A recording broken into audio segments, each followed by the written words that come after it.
This podcast is for informational purposes only. This podcast is not intended to replace professional, medical, or mental health advice. The views expressed in this podcast are solely those of the host.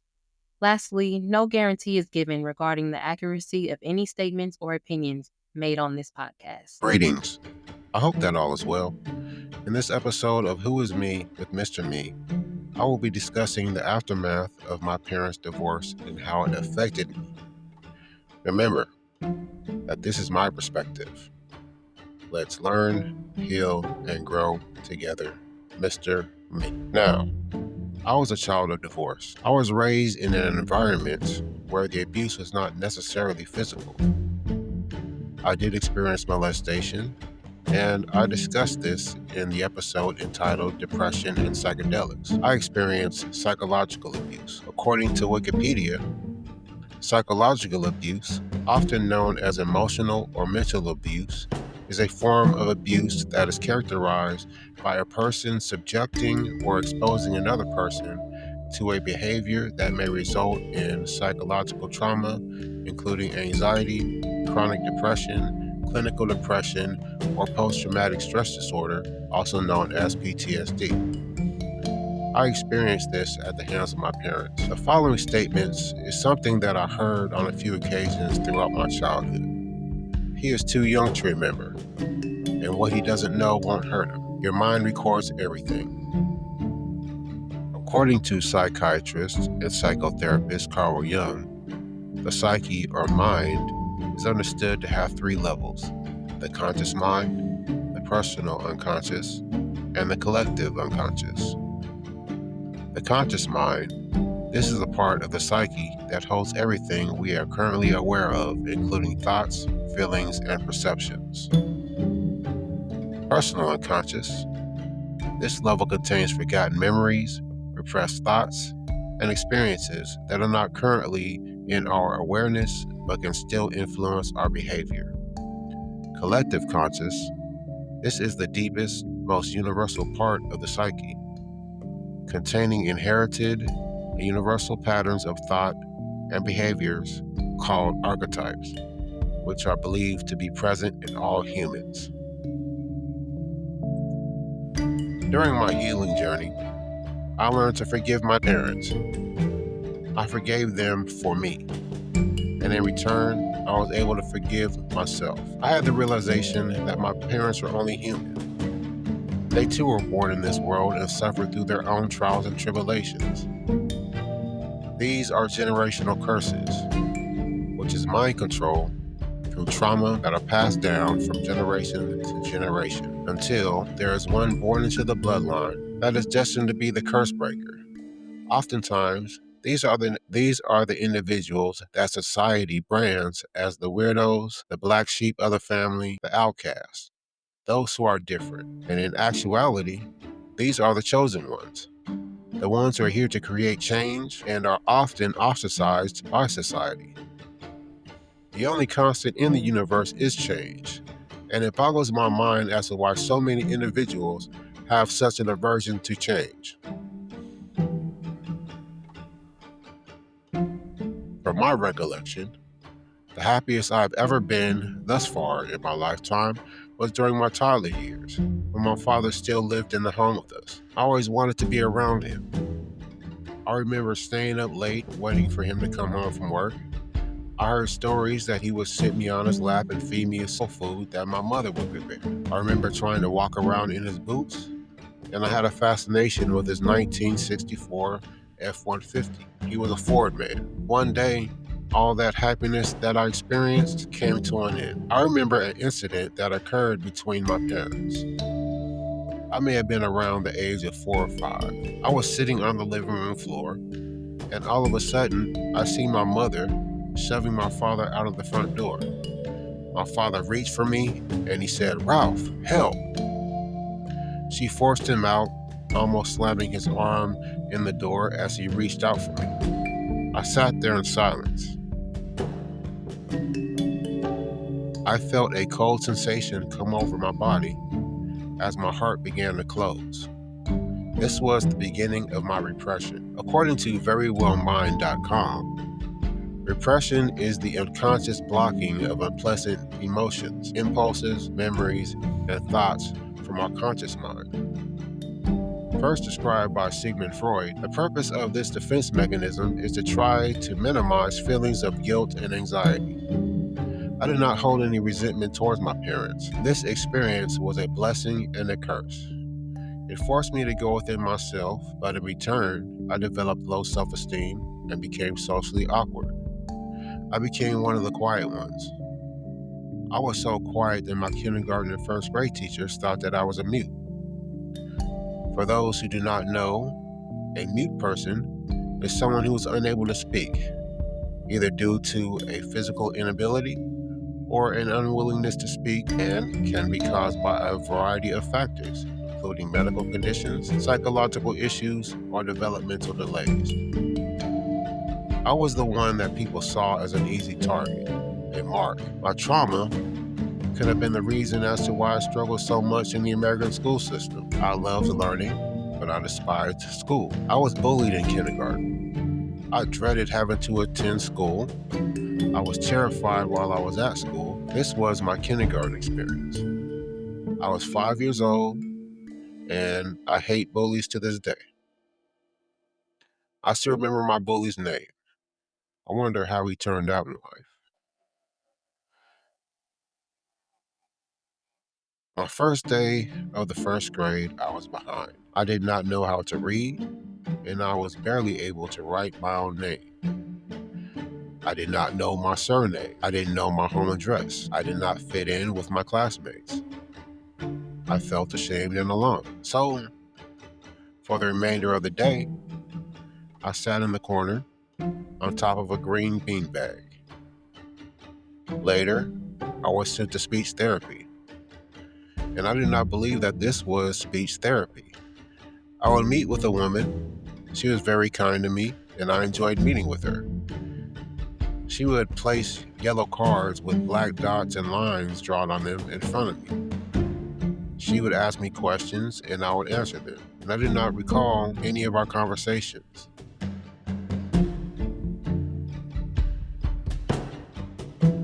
So eventually, I ended up failing the first grade.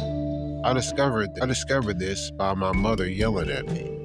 My heart was broken, and I cried myself to sleep. All I felt was shame and confusion. These emotions haunted me well into my adulthood. One day, I overheard a conversation that my mother was having with one of her friends. She told her that my father wanted me to attend a special school. And at the time, I felt that he was insinuating that I was unintelligent. After hearing this, I felt shame, and my perception of my father changed. Nothing was ever explained to me. What kind of school that he wanted me to attend, and the fact that I have a different mind and I belonged in a school that could better accommodate my educational needs. I was left to wallow in uncertainty. My mother ended up taking me to see a specialist of some sort. The memory I have from this meeting was the woman explaining to my mother that I was advanced. And after hearing this, I did experience a boost in confidence, and I felt somewhat normal, whatever normal is. So what became of this? I ended up repeating the first grade at the same school, but this time it was different. I excelled this time around. My teacher, Miss Strand, taught us sign language. I forgot most of it, but to this day, I still remember how to sign the alphabet. Forward to fourth grade. I recall an incident where my brother Robert and I were taken to family court. My parents were arguing again. We never saw them argue face to face. It was always over the phone. And being an empath, I absorbed all of that negative energy, and it was painful. Near the end of the argument, my mother told my father that he was not allowed to see us. This must have broken my father. She put us on the phone with him to say our final goodbyes. My father's voice was trembling. He said, "Well, I guess I'm not your dad anymore." This was another blow to my heart. I went outside to cry. Eventually, a couple of weeks passed, and I had not seen or heard from my father. One night, we get a knock on the door, and the courier served my mother court documents. She made it to appear that my father was doing a horrible thing by taking her to court. All the while, my pops just wanted to see his children. So, the court date arrives, and instead of protecting us from this trauma, my mother took us out of school for the day, and we went to court. I did not know what was going to happen. I thought I was going to jail. Nothing was ever explained to me. So, we entered the courts, and I see my father from a distance. He was with his lawyer, and he approached and greeted me. I did not respond to him. I was afraid because I feared that I would get into trouble with my mother. Robert and I were sat into the back of the courtroom. The case begins, and I hear my mother speak in a tone of voice that was disturbing to me. I hadn't heard her speak in that tone before, or since that moment. It was very aggressive. I felt the judge became irritated with the situation and ended the hearing. Afterwards, we went to McDonald's, and we were allowed to see our father again. One night, my mother invited a stranger into our home, a Caucasian man. He was visibly intoxicated, and I smelled alcohol on his breath. We were young and didn't know any better, and we trusted our mom. He began to play with us, and she allowed him to put us on his lap, and he kissed us. He wanted us to kiss him on his lips. It didn't feel right. So I glanced at my mother, and she just stood there and watched. The other incident occurred during my adolescence. My mother was an LVN peace officer for the California Department of Corrections and Rehabilitation. She invited another stranger to the house, which happened to be one of her co-workers, a black man. He was visibly intoxicated and smelled of alcohol. She allowed him to harm me. He looked at me and said, "So you think you're tough?" In my mind, this came out of nowhere. He must have been mistaken for someone else. But being young and full of testosterone, I replied, "Yeah." Then he used his fist to apply pressure to my sternum solar plexus area, which is in the chest. I thought he was playing at first until he started to apply more pressure. Tears came running out my eyes. I glanced at my mother, and again she did nothing. She stood there and watched. I was humiliated. Now that I reflect on this as an adult, I would have taken both of their heads off with no remorse. You do not harm the innocent, especially children. My mother must have been a covert, mentally insane person to allow this to happen to her children. Robert and I should have been under the custody and protection of our father. I felt unprotected and I lived in fear. Today, I say fuck fear.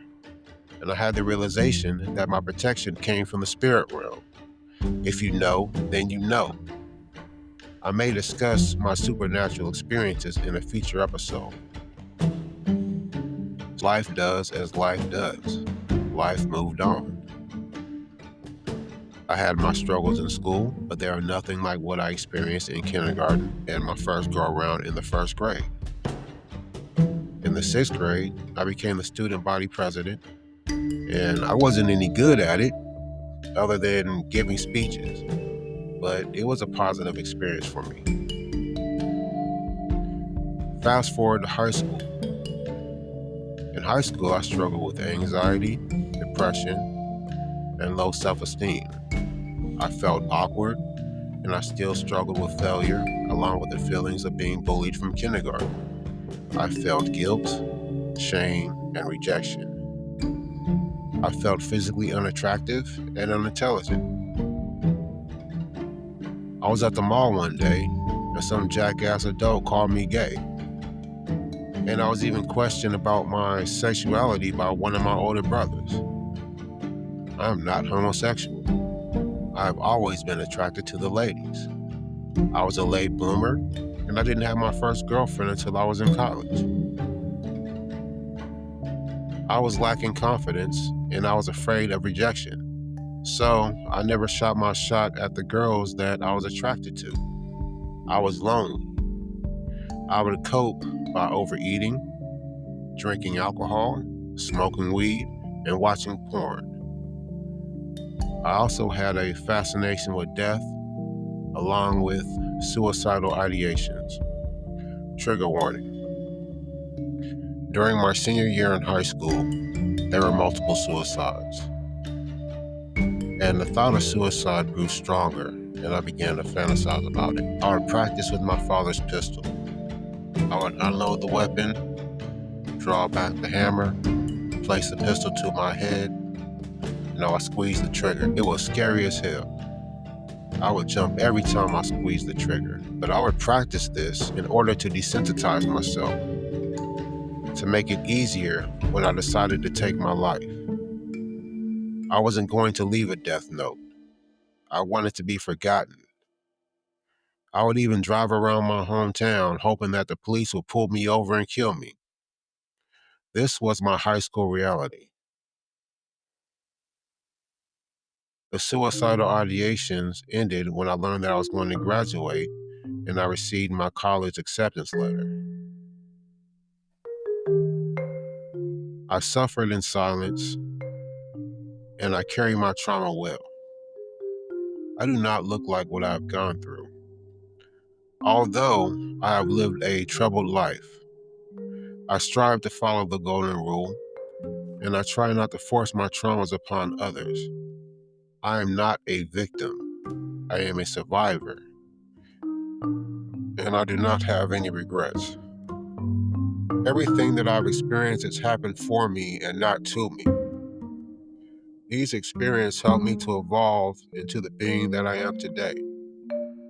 I maintain the mind of a student. What am I studying, you may ask? I'm studying life from the perspective of a traumatized individual and the healing that one must go through in order to manifest their greatest self. Peace, love, bliss, and abundance. Thank you for listening. It is greatly appreciated, Mr. Me.